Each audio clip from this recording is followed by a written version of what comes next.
A deadly, majestic cavern filled with razor-sharp, treacherous giant crystals. Look at this. This is way cool, huh? Holy smokes. Are there other marvels that match its beauty and punishing heat? I love this place. No matter how hard it is working here. A team of scientists and explorers risk their lives to find out. Kind of like the little thing in the back of your mind saying, go check it out, go check it out. They uncover other lethal, stunning caverns. And they stumble upon an unexplored mystery, hidden deep beneath the surface of the Earth. Hey guys, I got some.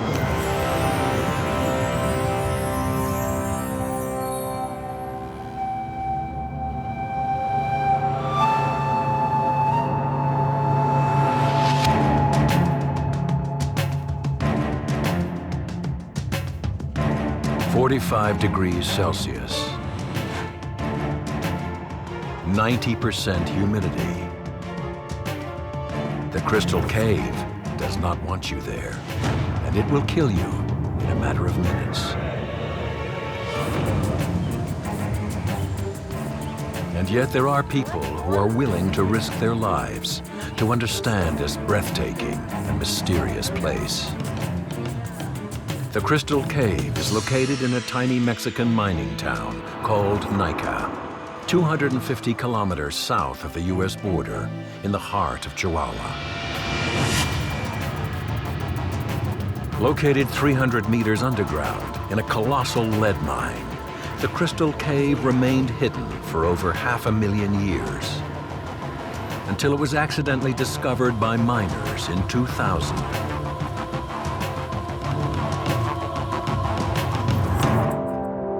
In 2008, a team of scientists and explorers unlocked some of its mysteries.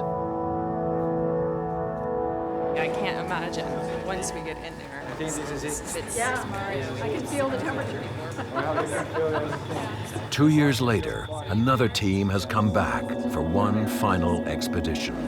Okay, this is the entry point of this beautiful cave that we are about to enter.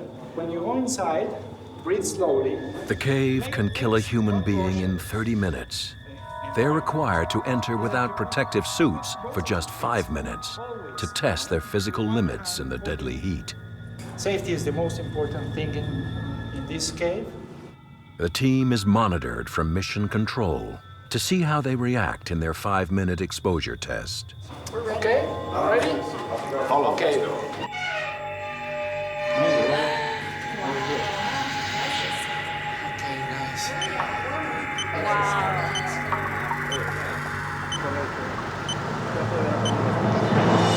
Oh, this is incredible! Can you imagine what the guys who discovered this must have thought? Wow. It is a visual marvel unlike any other. I can't believe how hot they are. It's incredible. You see, Sarah, you can see fluid and crystals. Let's see some. This is incredible. It's all the way back there. A gigantic crystal cathedral created by nature, completely defying our understanding of what things on this planet look like. An alien world, right here on Earth.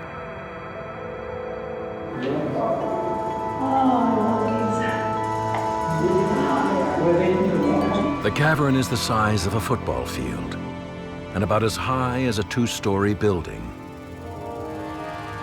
Some crystals are 11 meters long and 55 tons, as high as telephone poles, and 100 times as heavy. You know what's amazing is there's no small crystals. All of these crystals are born big. The team starts at the door. Beyond it is what's called the forest. A number of upright, pillar-like crystals. Be careful. They descend 15 meters to the center of the cave, where there is a deep depression and the best view of the entire cavern. I thought that they would be all growing up from the floor. But all of these guys in here are growing from every surface. Yeah.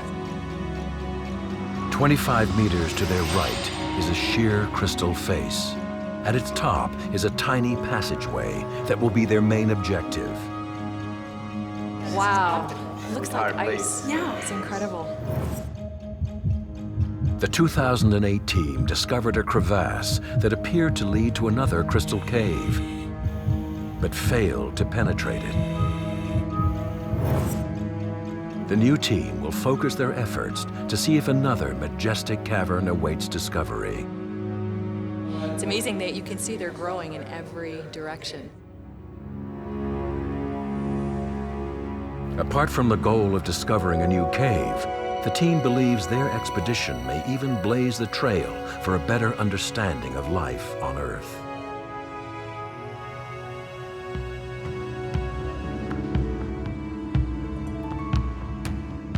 After 4 minutes in the cave, their hearts are racing like after a fast sprint, but will not slow down in the heat as the organs scream for more oxygen. Sweat does not evaporate from the skin, so they are literally poaching in their own body heat. After about half an hour, they would all be dead. All right, I think I've reached my limit.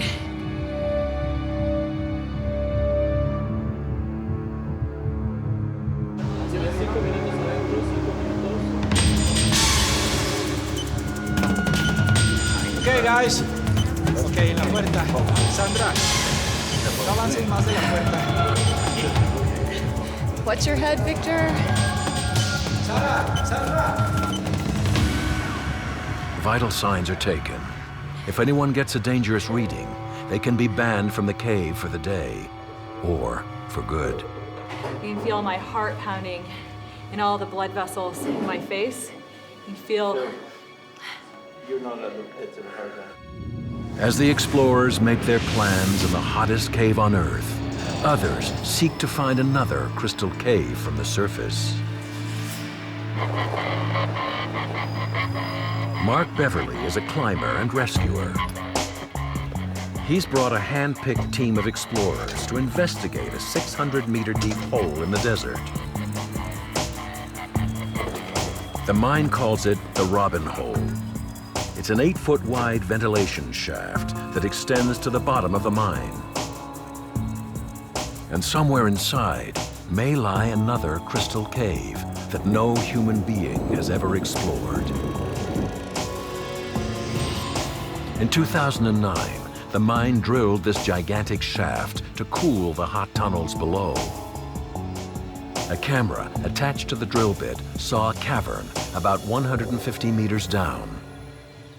The poor video showed what looked like a giant crystal. Beverly's job is to figure out a way to get down the Robin Hole to see if another undiscovered crystal cave awaits. Oh, yeah. But it goes 600 meters down, over 1.5 times deeper than the Empire State Building is tall. Any fall spells certain death. The unexplored cave sits at approximately the same depth as the Crystal Cave. Is it possible that the two caves are connected?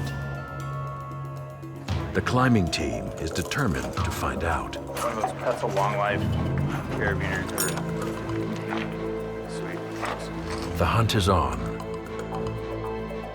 Teams above ground and below the surface now have clear missions, and there's danger at every turn. And there is one last twist. The Crystal Cave may soon be underwater. Enormous pumps built by the mine keep the cave dry at a rate of 4 million liters per hour. But in 2008, mine authorities indicated that they might turn those pumps off. Okay, let's go. Okay. Not only is this mission dangerous, it could also be humanity's last chance to explore this underground marvel. Look at this. This is way cool, huh? Holy smokes. For the scientists, the quest to unlock the cave's secrets is now a race against time.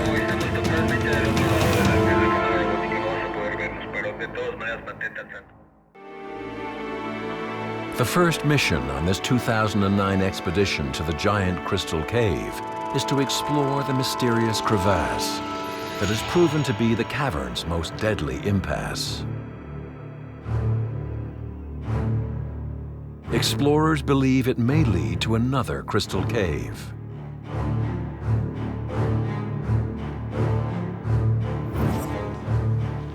This crevasse also nearly took the life of one of the original team's explorers.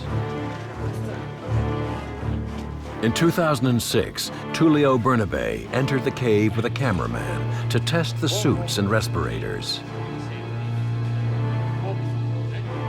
As the two explored the cave, Tullio decided to cross an impasse by himself to investigate the crevasse.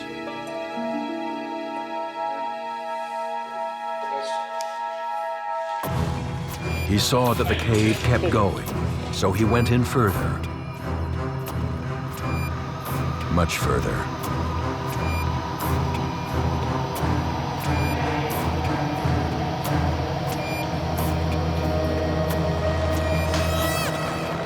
When it was time to head back, his respirator failed.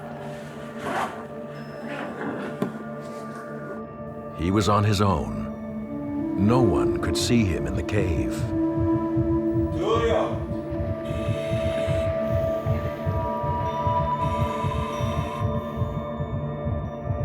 He stumbled back to the cave entrance, his brain nearly failing, his heart nearing cardiac arrest from the punishing heat.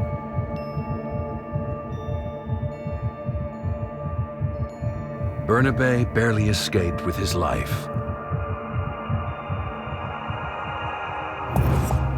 This time, Naica project caver Mario Corsellini will explore the same crevasse that nearly killed Bernabe.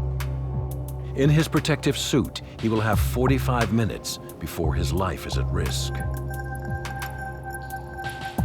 To study the deadly passageway, the technical team has created a remote camera arm. Correcto. It can look in places human beings can't. Abajo. And send high-definition images back to mission control for analysis. Corsellini makes his way to the crevasse. It takes about 5 minutes for the experienced caver to climb the sheer crystal at the upper reaches of the cave, in a deadly place that is furthest from the entrance and rescue. The opening here looks like a shark's mouth. Beyond it, a world only seen by a handful of daring explorers and never filmed. Acá va, aquí estoy. Buena luz. Y esta es la entrada por donde quieren revisar.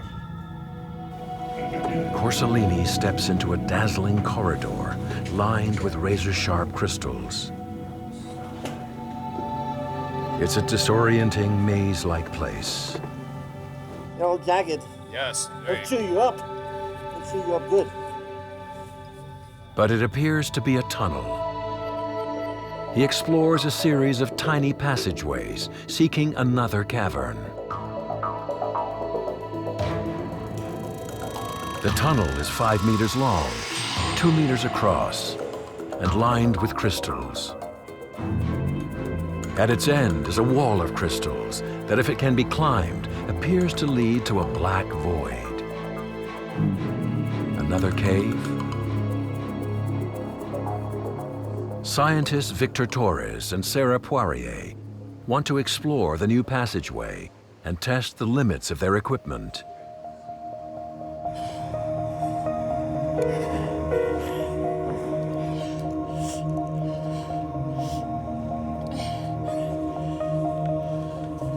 Okay, Sarah, come over here, grab this one with your left hand.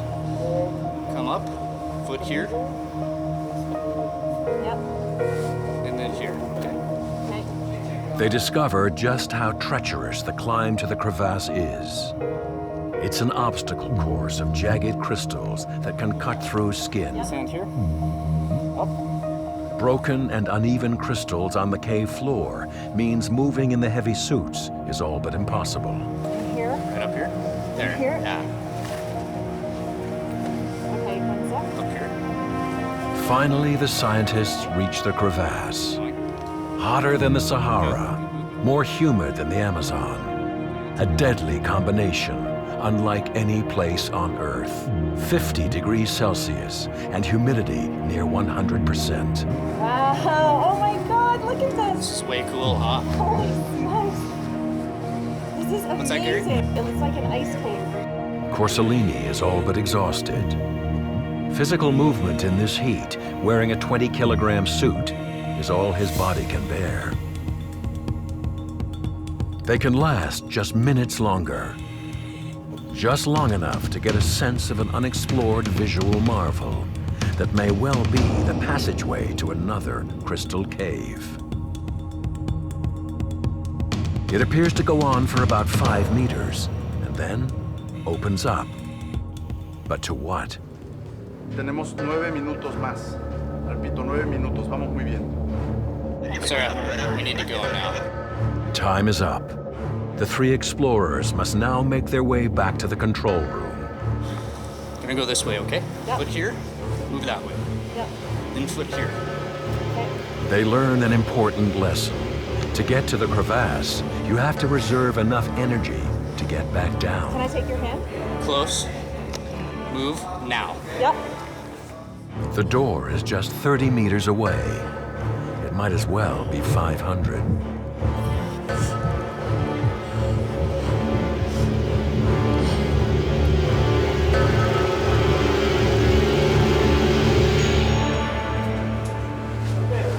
Good. A little hard to breathe right now. It's all right.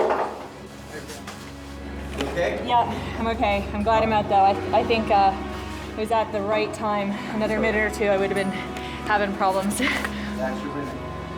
In mission control, Sarah Poirier's vital signs are closely monitored.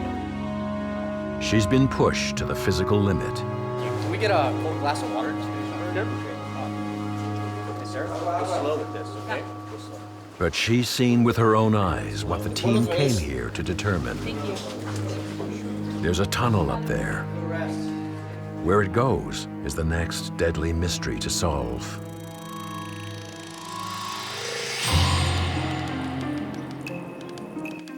As the explorers finish the first stage of their mission, Penny Boston and colleague Mike Spildy ready for their own treacherous venture into the cave's deadly heat. Boston is looking for life where no one would ever suspect life could survive. In 2008, Boston found bacteria trapped in fluid inclusions, tiny air pockets that formed when the crystals were growing. She reanimated the bacteria, brought them back to life. They were unlike anything else ever seen on Earth. Her work sheds light on the existence of life on other planets. And just keep it down like that when you pull it out. And we'll light it. Oh, set my drill on fire. That can't Flaming be good. drill. Now she's trying again. This time, she wants to sample deeper from a crystal, with the aim to retrieve a more complete sample of bacterial DNA. What do you think? Yeah, let's go for it. I think so. The crystals are soft as human fingernails, so easy to drill.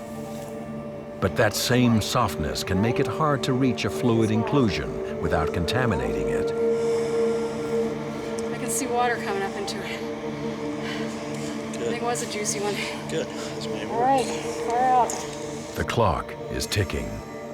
Es tiempo de salir. Repito, es tiempo de salir. Finally, success. Perfect. Love it. The team makes the way back towards mission control. But it's clear Penny Boston has pushed herself to the brink. Get up here. At first, she seems okay. We just pushed with a sterile awl. We couldn't get the lighters to work. We rubbed it off on Crystal, and then finally Oscar got a flame and we sterilized it. I thought we were gonna have to come back out. I was nearly in tears. Failure. Trying to get it open. Did your first thing put you over the edge? Yeah. was really too hot at the end. It was her gift to us. I don't think I'll ever be back in there again. Penny Boston is the team's most experienced caver. It's a sobering lesson for the others, who are beginning to understand the deadly risks of exploring this unforgiving cave. I shouldn't cry more, I'm wasting fluid. And the real dangers still lie ahead.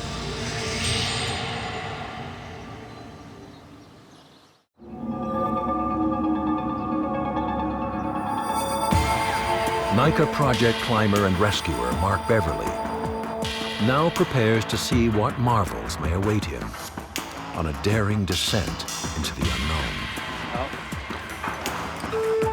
It's a perfectly straight ventilation shaft called a robin hole that drops 600 meters to the bottom of the mine.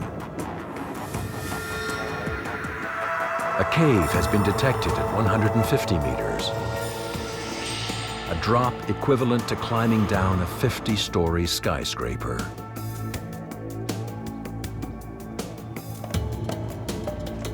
I think that's good.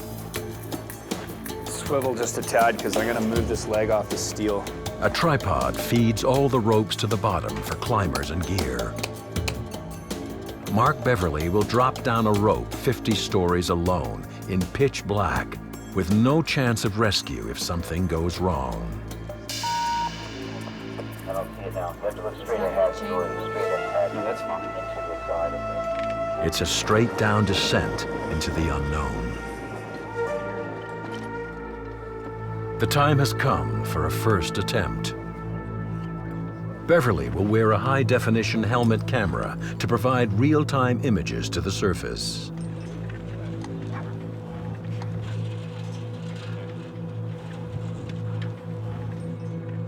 Time to go. All right. Fully weight this system, lower out.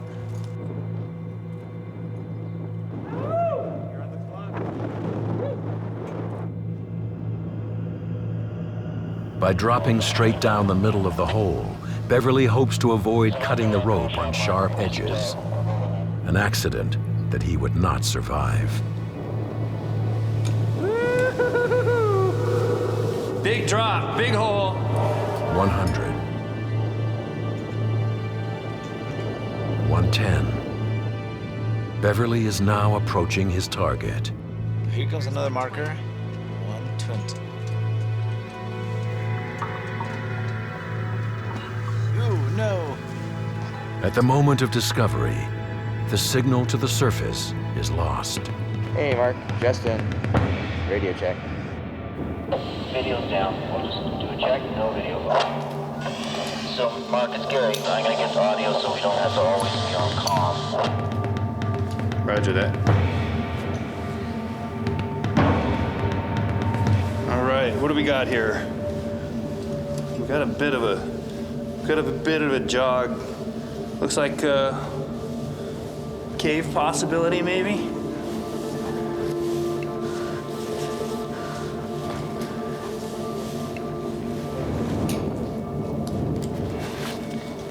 Hey guys. Go ahead, Mark. I got something. All right, let us know, sir. Holy, it's a cave. Beverly is met with a blast of heat that immediately fogs the lens. It's a steam bath if you go like 1 foot outside of the hole. The Robin Hole is an air shaft designed to cool the mine. No one had anticipated the cave would be so hot. He clears the lens and keeps it from fogging by staying in the cool tunnel. It's amazing. I poke my head marginally outside of this hole and into the cave, and it's extremely hot. What's your definition of hot? Like, wow, it's warm. Copy that. So check this out. So as soon as I grabbed the first stone, it felt like it was radioactive. It was so hot. I don't know how far this pocket goes. It looks like it's about a 20-degree angle off axis from horizontal. I'm gonna continue on down. Beverly detaches from the rope. From here on in, he's on his own. Covering the wall.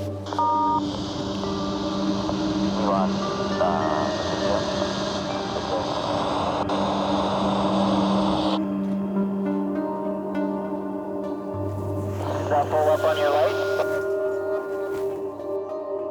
There is no way of knowing what he is seeing. No way of knowing whether he is trapped or even killed.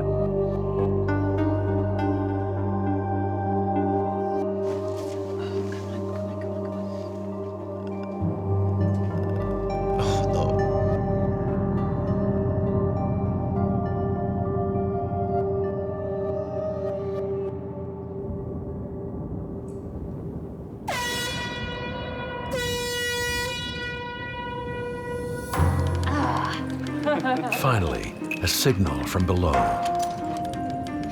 Up we go. Look at that, that's sweet.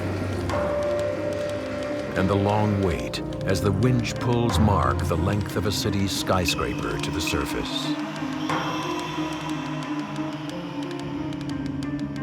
An anxious team waits to find out what he's seen. 10 meters.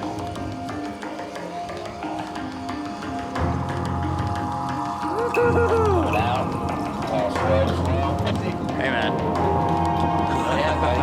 That's freaking awesome. 3 feet, 2 feet, 1 foot, stop. All stop. Woo! That's what I'm talking about.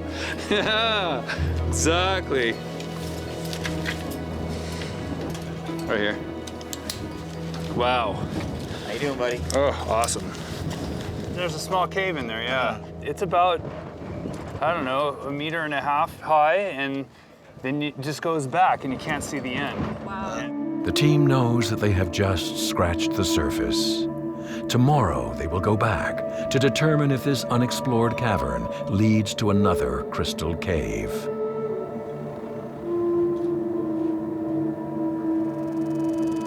They will risk their lives to find out.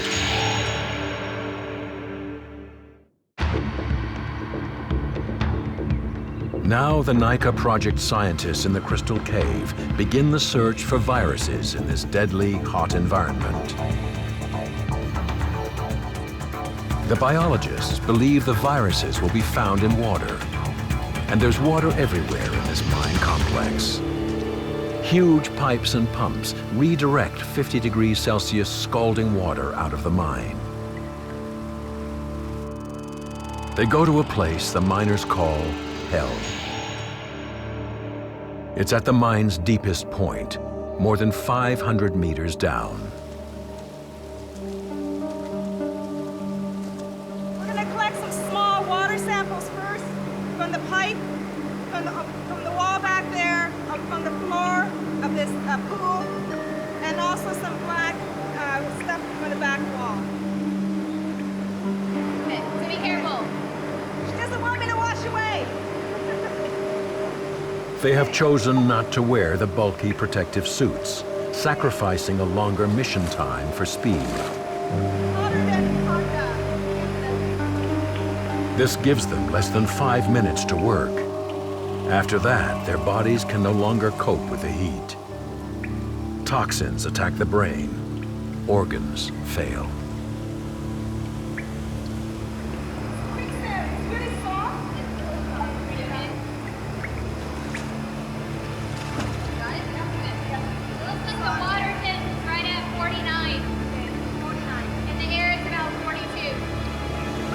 The race is on to collect water and soil samples for the scientific team to analyze.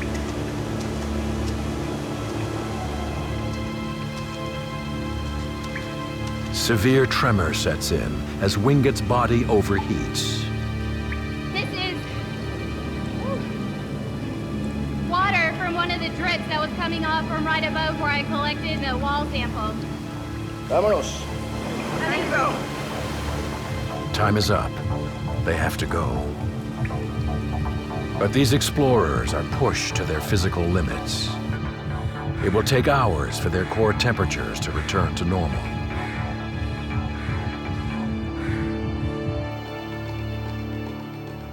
A makeshift lab is set up on the surface. Here, the water is filtered down and viruses captured.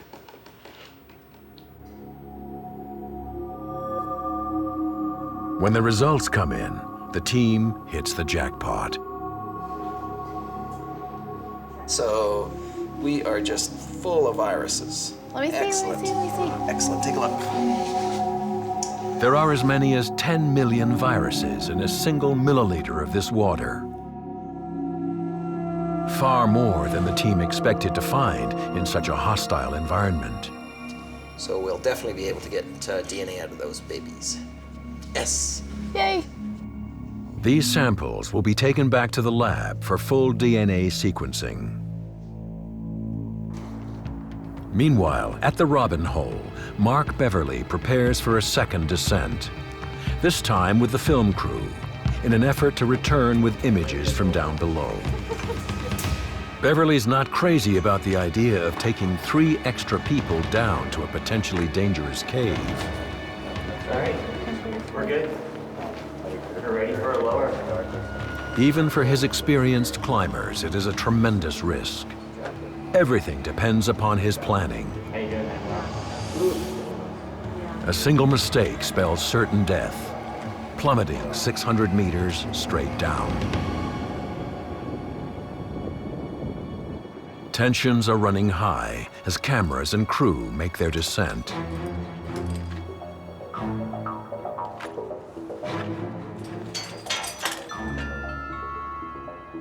This time, the objective is to get deep into the cave and see if it leads to another crystal cavern.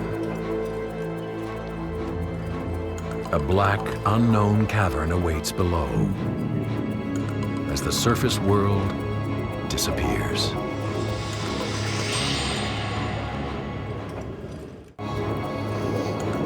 Yeah, big hole. It's amazing. 150 meters. 10 minutes.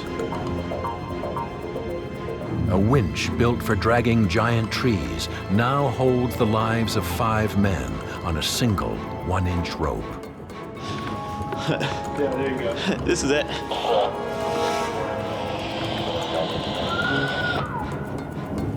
We're in Naica. Naica Mountain. Okay. So Justin's entering the cave right now. So take a look at it.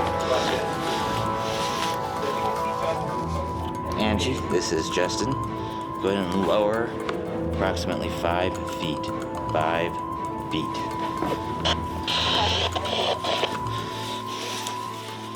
All right, Manuel. I'm gonna give you a belay off of this and pull you in. Come on. All right, Manuel, we're gonna need you to stop filming for a moment and crawl on in. Wow. Holy smokes, huh? Check this out. We've got a fairly significant wind right here of convection going up this tube. It's 1,500 feet. All the way from the top to the bottom. We're about 450 feet down right now. And you can see the condensation dripping from the interface of the 2 temperatures of the air. So we're gonna go explore this thing. Come on, let's go. Equipment in here? Yeah, I've got all this on there. All right, great. Holy smokes. Watch my glasses. Watch this, ready?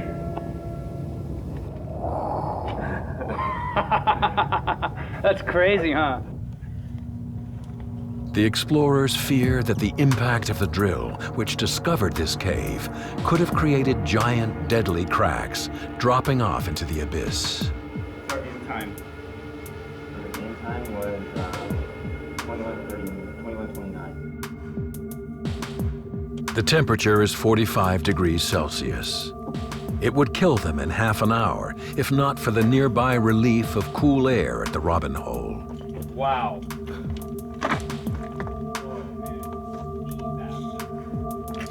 Oh, yeah. If the Crystal Cave is heaven, this place is hell.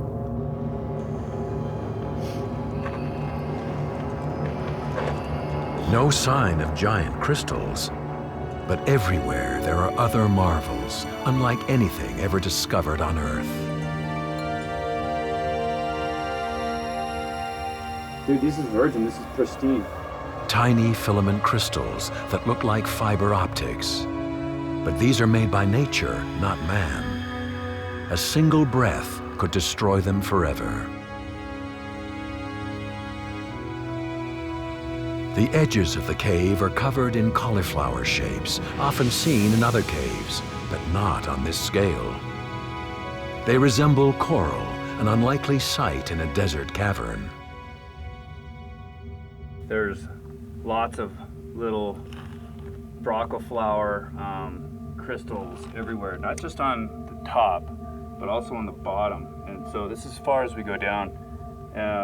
There's also some very fine crystals that appear to be selenite crystals. So it looks like if you could get down further without disrupting any of the crystals, which obviously we can't, it looks like it pinches off and it might go down there, which means if it, when in caving terminology, if something goes, that means the passage continues. Some of the finer crystals grow in bundles and clumps, looking more like creatures than mineral formations.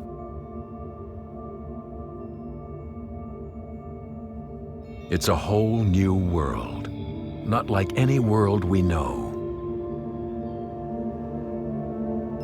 These are delicate features. Look at this. Look at that.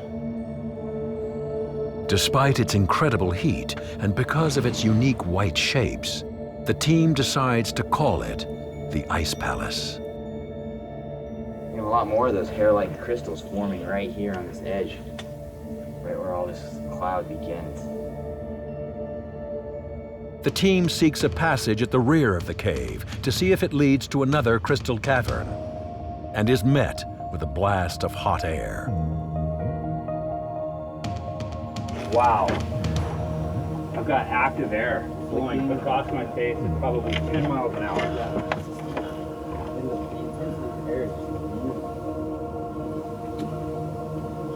Gary, this is absolutely awesome.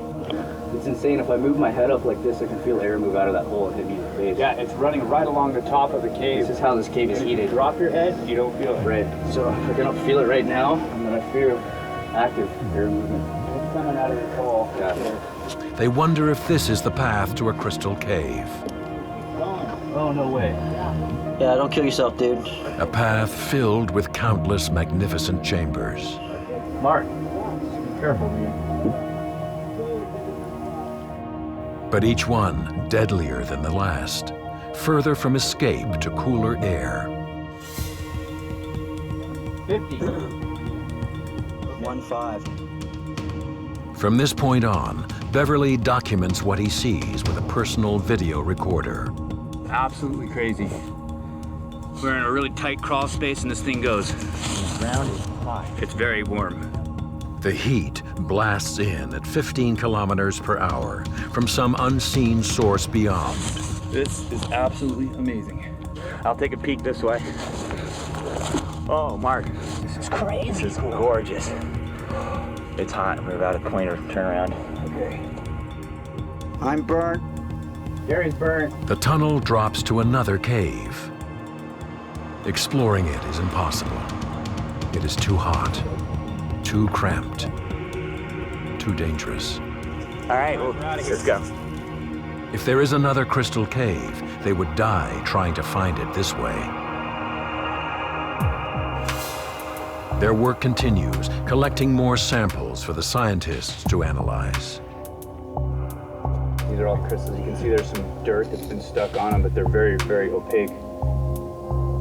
Crystals, and they're running along a fault line. Time is up. The crew now returns to the world at the surface. Back to the boring old cement.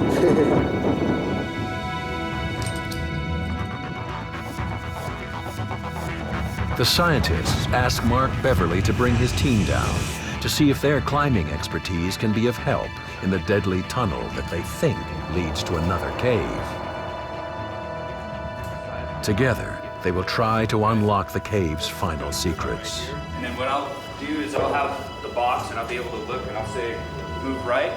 Beverly will use the remote camera to probe the tiny access ways that lead off the tunnel. The climbers decide that they will wear ice vests, but no protective suits. They believe the suits will only slow them down. They will sacrifice safety for speed. All right, well, let's roll.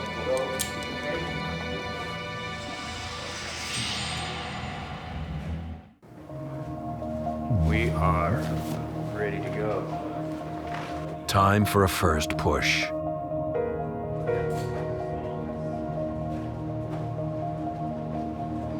These explorers know that if someone slips and is knocked out, there is no hope of rescue. They reach the end of the tunnel. Without respirators and suits, it is a race against time. Beverly is certain he can see a passage at the bottom of the hole. And they're just trying to visually document again. Keep going, I'm looking on the viewfinder markers.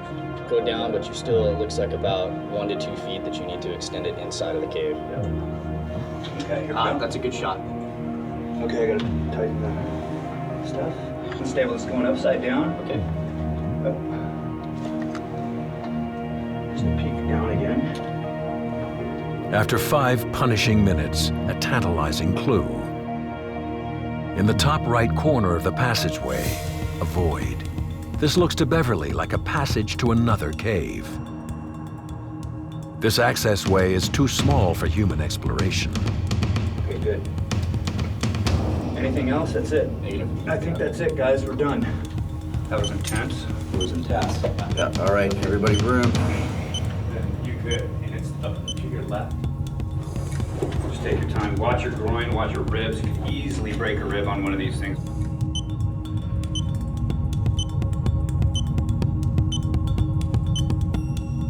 But Beverly feels within reach of solving the mystery that there is another crystal cave. Good. It's only like 25 centimeters by 25 centimeters area, you know. Not enough to crawl through. It's a possibility. It's indeterminate, let's call it that. So it's not positive, it's not negative, indeterminate. Indeterminate means, even if there are other caverns connected by air shafts, no human explorer can go further.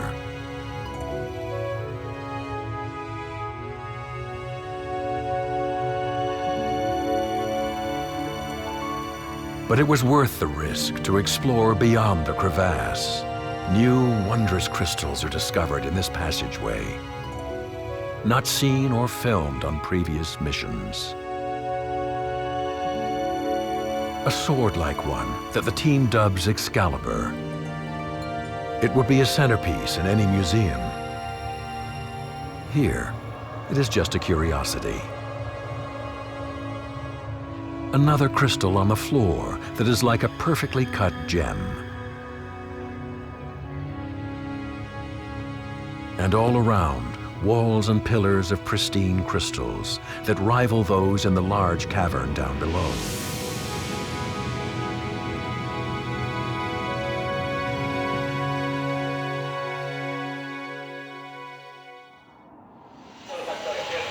The mission is done. Now everyone returns to the original Crystal Cave for one last visit, to say goodbye, as it may soon be gone forever. Even if the Ice Palace Cave does lead to a series of other caves, it too is no longer an option for future explorers. The mine has decided to cover the Robin Hole. No one will ever explore the Ice Palace again. This may be the last time anyone will see these natural wonders. I love this place. But that's not necessarily a bad thing. Soon the Crystal Cave may return to its natural state underwater. The crystals may continue to grow, perhaps to be rediscovered at another time.